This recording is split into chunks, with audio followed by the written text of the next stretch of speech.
अस्सलाम वालेकुम। मैं हूं बशारत हुसैन काज़मी और आप देख रहे हैं काज़मी 360। खबर शुरू होती है इराक के बेआबो गया रेगिस्तानों से, जहां रेत के टीलों के दरमियान एक मकामी चरवाहा अवाद अल शमारी अपनी बकरियां चरा रहा था।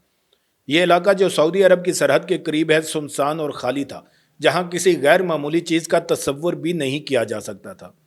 लेकिन उस दिन उसकी नज़र एक ऐसे मंजर पर पड़ी जिसने उसकी ज़िंदगी बदल दी और एक ऐसा सियासी जलजला बर्पा कर दिया जिसकी गूंज पूरी दुनिया में सुनी गई।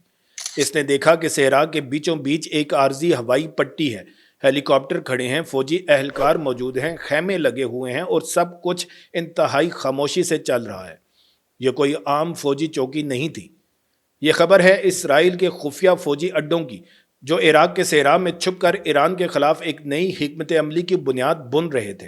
और ये खबर उस वक्त शुरू होती है जब इस चरवाहे ने अपनी आंखों से वो सब देखा जो दुनिया की बड़ी बड़ी इंटेलिजेंस एजेंसियां छुपाने में मसरूफ थीं। आप सोच रहे होंगे कि आखिर इसराइल जो खुद एक छोटा सा मुल्क है, हज़ारों किलोमीटर दूर इराक के सहरा में क्या कर रहा है? इसका जवाब है फॉरवर्ड ऑपरेटिंग बेसिस, जिन्हें फौजी जबान में फोर्स मल्टीप्लायर्स यानी ताकत को कई गुना बढ़ाने वाले आलात कहा जाता है। ये कोई बड़े मुस्तकिल फौजी अड्डे नहीं थे जिन पर बड़े बड़े निशान लगे हों। ये कोवर्ट यानी खुफिया और एक्सपीडिशनरी यानी मुहिम्माती नौइयत के थे, जो आर्जी तौर पर कायम किए गए ताकि एक मखसूस और खौफनाक मिशन को अंजाम दिया जा सके। इनका बुनियादी मकसद ईरान के खिलाफ तवील फासले तक मार करने वाली कार्रवाइयों को सपोर्ट करना था। अब सवाल यह है कि इसराइल को इन अड्डों की ज़रूरत क्यों पेश आई? तो जनाब, जदीद और तवील फासले की फ़ज़ाई जंग सिर्फ लड़ाका तैयारों की करकर्दगी पर मुनहसर नहीं रहती। ये इन्हसार करती है लॉजिस्टिक इंड्योरेंस यानी रसद की पायदारी और ऑपरेशनल टेम्पो यानी ऑपरेशनल रफ्तार को बरकरार रखने पर। ईरान पर हमला करने के लिए इसराइली तैयारों को बहुत लंबा फासला तय करना पड़ता है। इस दौरान उन्हें बार बार हवा में ईंधन भरने, एयर टू एयर रिफ्यूलिंग की ज़रूरत पड़ती है।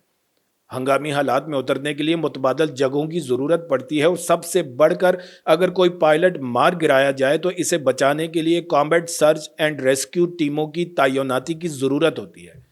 ये सब कुछ इसराइल को अपनी सरजमीन से बैठे बैठे करना तकरीबन नामुमकिन है। इराक के ये सराई अड्डे बिल्कुल यही पिवट पॉइंट्स बन गए जहां से ये तमाम सपोर्ट फराहम की जा सकती थी। वो इलाका जहां ये अड्डे मुबैन तौर पर कायम किए गए वो मगरबी इराक का वसी और अरीज इलाका अंबार नजफ है। दिफाई और सिक्योरिटी अमूर के माहिरीन के मुताबिक इस जगह को मुंतहिब करने की सबसे बड़ी वजह इसका जोग्राफिया था। ये इलाका इंतहाई कम आबादी वाला है, जहां इंसानी बस्तियां बराए नाम हैं और बुनियादी ढांचा तकरीबन ना होने के बराबर है। इसका मतलब यह है कि यहाँ किसी भी गैर मामूली सरगर्मी पर किसी आम शहरी की नज़र पड़ने का खतरा कम से कम था। ये टेरियन मास्किंग यानी कुदरती जोग्राफियाई रुकावटों का इस्तेमाल करते हुए ऑपरेशंस को छुपाने की बेहतरीन मिसाल है।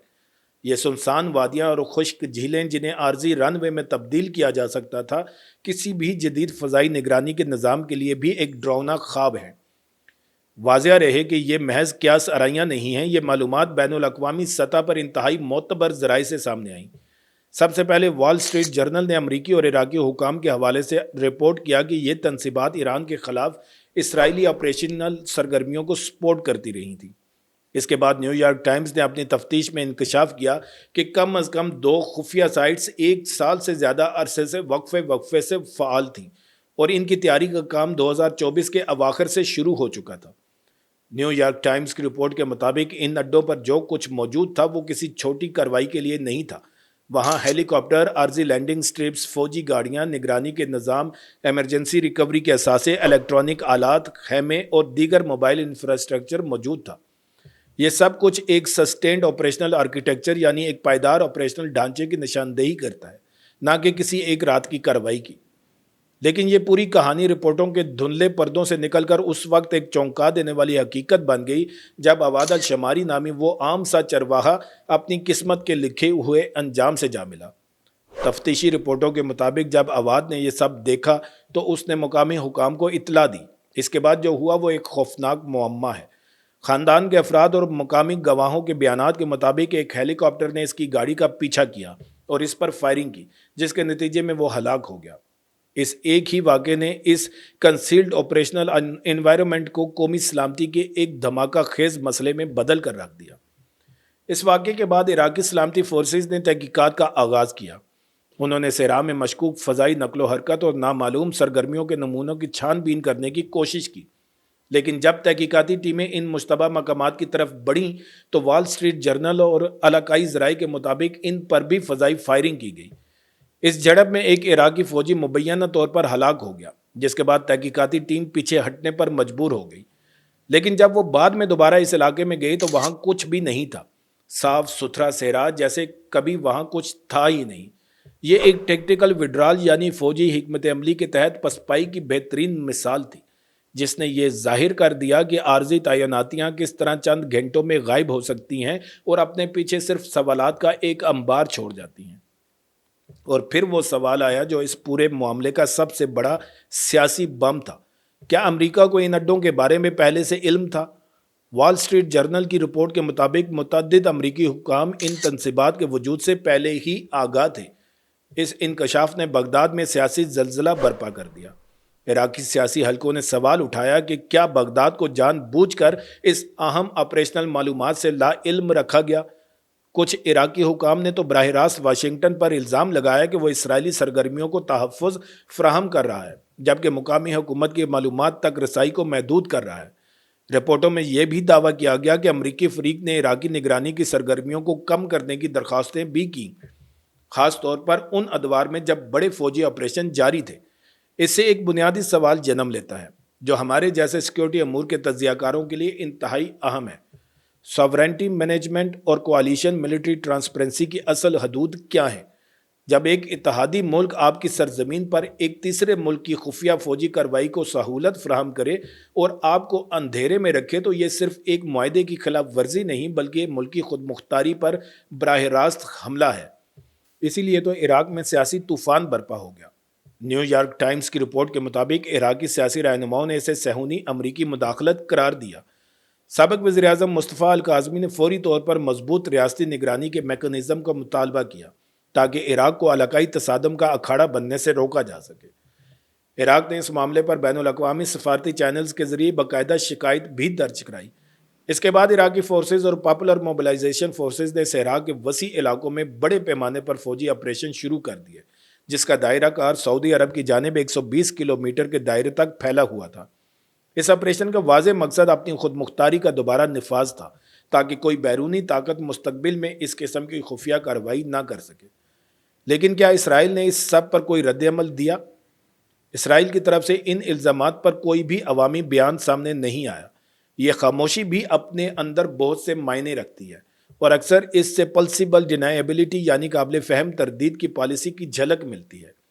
دوسری طرف کچھ عراقی سیکیورٹی ذرائع نے ان اطلاعات کو کم اہمیت دینے کی کوشش بھی کی اور یہاں تک دعویٰ کیا کہ کوئی بھی غیر ملکی موجودگی 48 گھنٹے سے زیادہ نہیں رہی، لیکن نیو یارک ٹائمز اور دیگر کی سیٹلائٹ امیجری پر مبنی تحقیقاتی رپورٹ ایک مختلف ہی کہانی بیان کر رہی تھی، جو ایک طویل اور بار بار کی جانے والی آپریشنل سرگرمی کی نشاندہی کرتی ہیں۔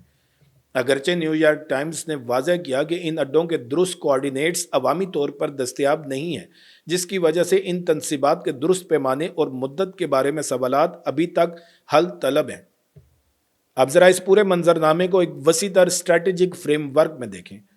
یہ صرف چند خیموں اور ہیلی کاپٹروں کی کہانی نہیں ہے، یہ ایران اسرائیل شیڈو وار یعنی خفیہ جنگ کے ایک نئے اور انتہائی خطرناک مرحلے میں داخل ہونے کی علامت ہے۔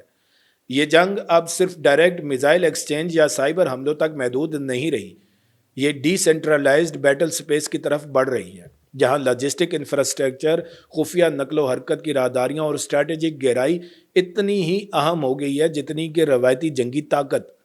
یہ اڈے اس نئے دور کی علامت ہیں جہاں فلیکسیبل فورس پاسچر اور کنسیلڈ لاجسٹکس نیٹ ورکس مرکزی کردار ادا کرتے ہیں۔ اس کا نتیجہ کیا نکلتا ہے؟ اسرائیل کے لیے یہ اڈے فورس ملٹی پلائرز ہیں جو اسے ایران کے خلاف اپنی اسٹرائک جیومیٹری اور اسٹریٹجک رسائی کو بنیادی طور پر تبدیل کرنے کی صلاحیت دیتے ہیں، بغیر کسی بڑے دکھائی دینے والے مستقل فوجی اڈے کی ضرورت کے۔ عراق کے لیے یہ ایک المیہ ہے۔ وہ ملک جو خود کو علاقائی توازن قائم رکھنے والی ایک بفر سٹیٹ سمجھتا تھا، اچانک ایک ان انٹینڈنٹ آپریشنل کوریڈور بن گیا۔ जहां ताकतवर ममालिक इसकी जोग्राफियाई गहराई, बिखरे हुए सिक्योरिटी मंजरनामे और सियासी इबहम का फ़ायदा उठाकर अपने जंगी मकासद पूरे कर रहे हैं। मशरक़ वस्ती के दफ़ाई मनसूबा साज़ों के लिए ये पूरा वाक़या एक बहुत बड़ा सबक है। असल इंतबाह शायद उन सहराई तनसीबात के बारे में नहीं है, बल्कि इस बात की तरफ है कि किस तरह तेज़ी से covert cross border military ecosystems मामूल बनते जा रहे हैं। ये वो पोशीदा निज़ाम हैं जो खामोशी से इलाकाई डेटरेंस को दोबारा तरतीब देने की सलाहियत रखते हैं, और वो भी बगैर किसी बाज़ाब्ता ऐलान जंग के। अवाद अल-शमारी का खून और इराक की पामाल होती खुद मुख्तारी इस बात का मुंह बोलता सबूत है कि मुस्तकबिल की जंगें फ्रंट लाइनों पर नहीं बल्कि ऐसे ही पोशीदा लॉजिस्टिक नेटवर्क्स और ऑपरेशनल कॉरिडोर्स में लड़ी जाएंगी। ये इस दुनिया की हकीकत है जिसमें हम रह रहे हैं, जहां एक चरवाहे का अपनी बकरियों के साथ सहरा में खोना एक बैनुल अक़वामी साजिश का पर्दा चाक कर सकता है। अब आपकी बारी है कि आप अपना किरदार अदा करें। नीचे कमेंट्स में बताएं कि आपके ख्याल में इराक की खुद मुख्तारी की इस खिलाफ वर्जी का सबसे बड़ा जिम्मेदार कौन है, इसराइल, अमेरिका या खुद इराक की कमज़ोर हुकूमत। और अगर आपको लगता है कि ये वीडियो दूसरों को भी ज़रूर देखनी चाहिए तो इसे शेयर करें और चैनल को सब्सक्राइब करना मत भूलिएगा। वीडियो को आखिर तक देखने का बहुत शुक्रिया। फिर मिलेंगे एक नई वीडियो के साथ। अल्लाह ताला आप सबका हामी और नासिर हो। पाकिस्तान जिंदाबाद।